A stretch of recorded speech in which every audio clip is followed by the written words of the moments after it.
Welcome in then to the latest edition of Extra Time. Craig is here, Stevie as well. Mario also joins the party. Mario, how many more awards will Messi get for winning the 2022 World Cup?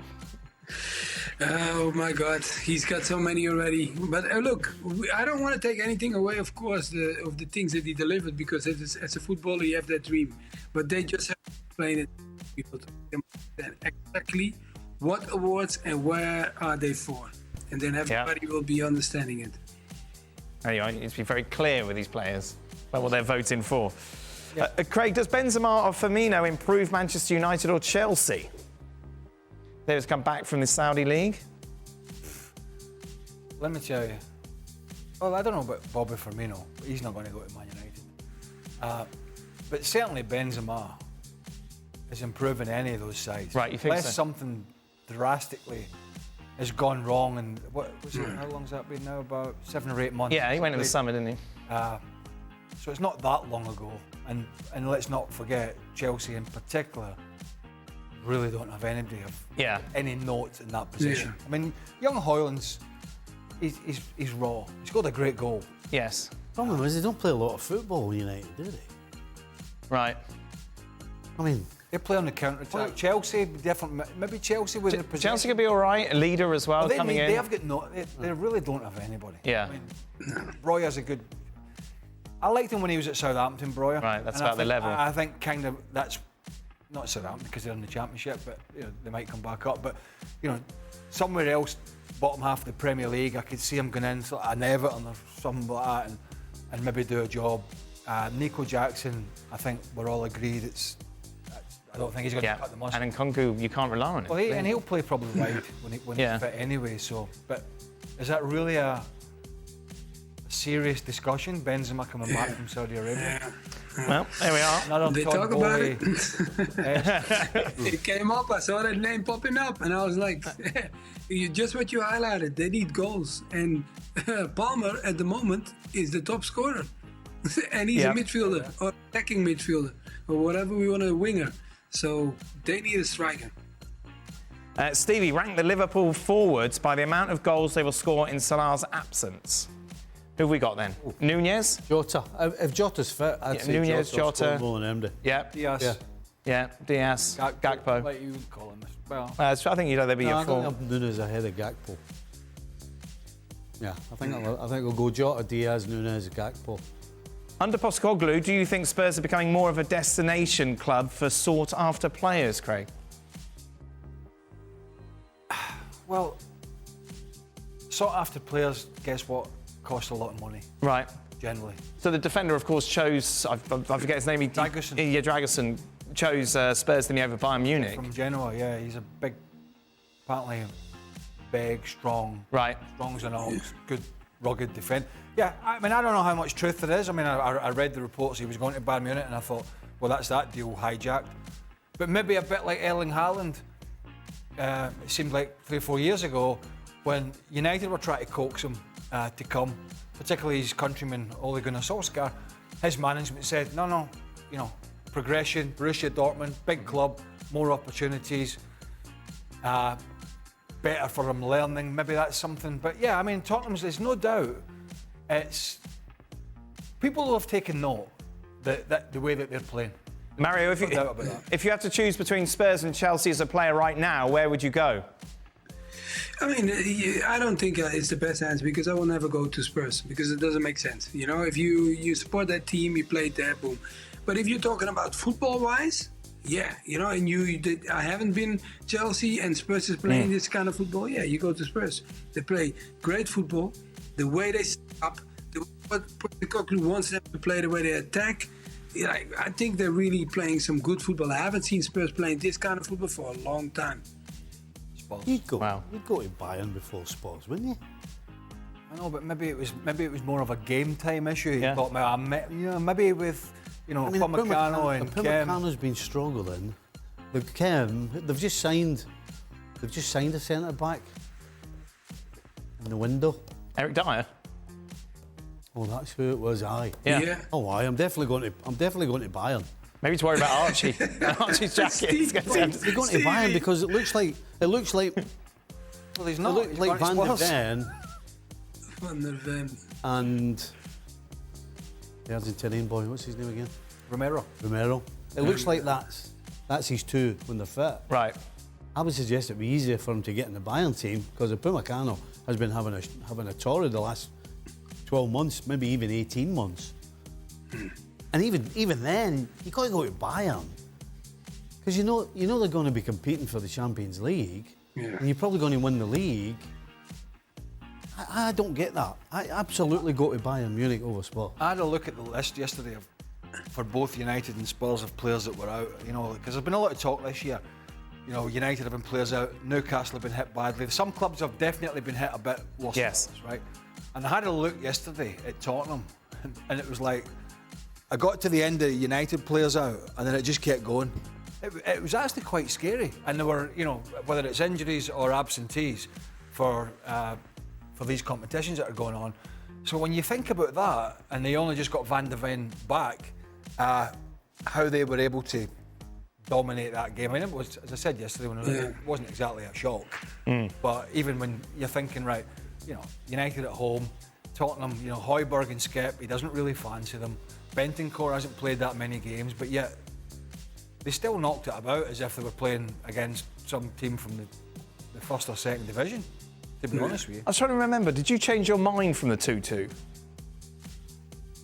I didn't, but I was thinking about it. Right, yeah. Because I was listening to Frank, and he was kind of pushing me towards Spurs, but I didn't actually. You didn't make the jump. It should never have been 2-2 anyway, should it? No.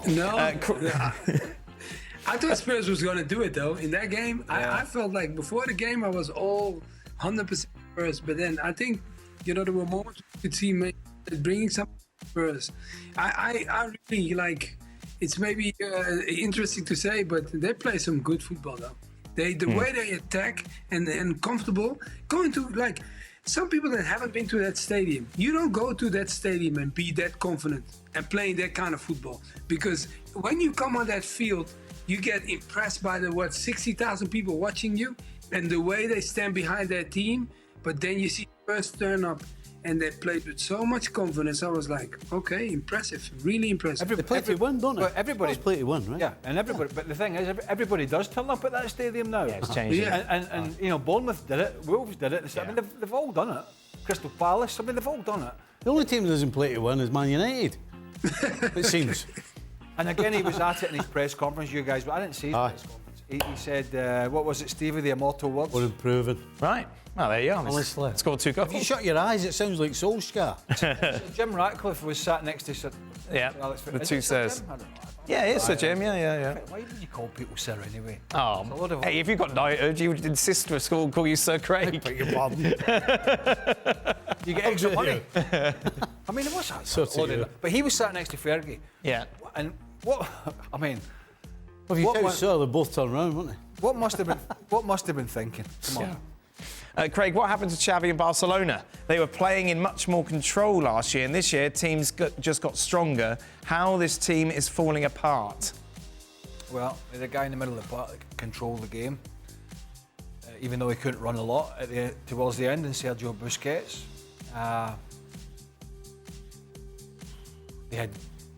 They had a fit Pedri for the most, a fit Gavi for the most, a fit Frankie de Jong for the most. Those guys have all been out. Frankie de Jong's back. was good last year. Ter Stegen was really good, and they played some good stuff. All of those things haven't happened. They've had the injuries. They've defended horribly, which, by the way, they defended well last year. Lewandowski was still looking sharp.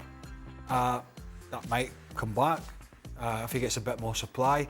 And they were out playing teams. They're really not doing any of that. I don't think he's any immediate danger. He's got this game against Unionistas, yeah. But they only just come through that last game against another team that I can't. Yes, I can't remember. Whatever it was. But he's 7 points off Real. I think he's 8 off Girona. He's got Napoli coming up in the Champions League. Yeah. Not had the best of seasons, but they won't be frightened.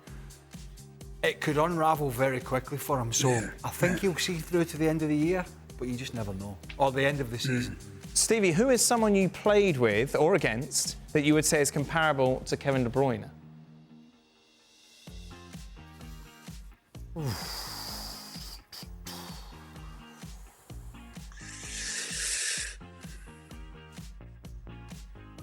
Mario, anyone spring to mind? I'm thinking too, it's a tough one. Yeah, because he's really good. You know what? We got maybe like a guy like really comfortable on the ball, but then, maybe, okay, if I'm going to call one, I'll probably call Clarence Seedorf.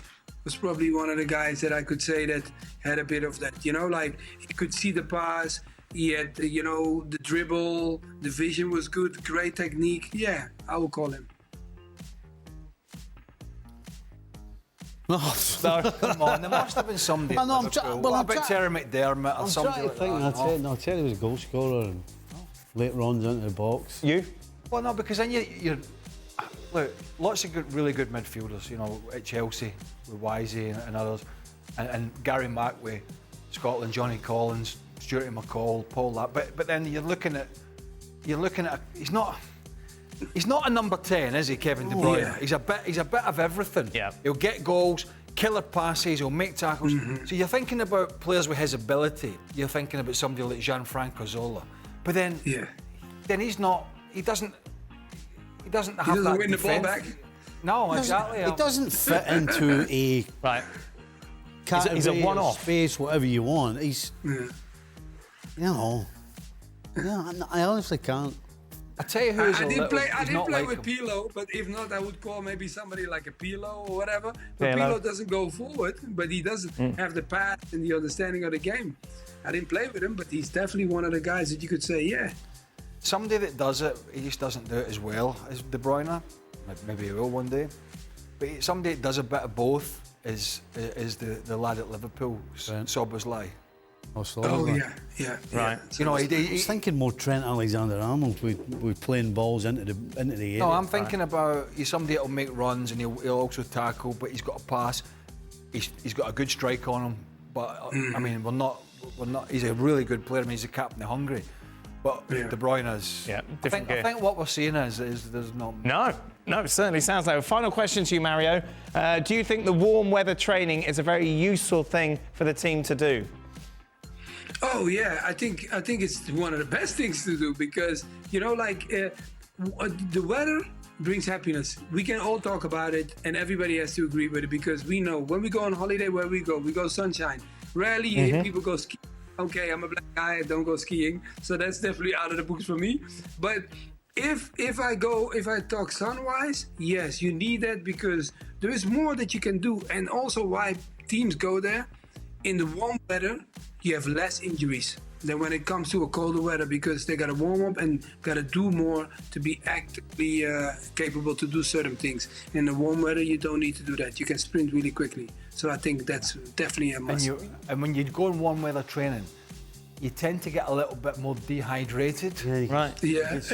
But now the Arsenal families have gone with them, haven't they? Yeah, but we're not Arsenal. Would you have liked your family to have been with you? Oh, absolutely. Oh yeah, definitely. Oh, yeah. Yeah, put the lie detector test on that.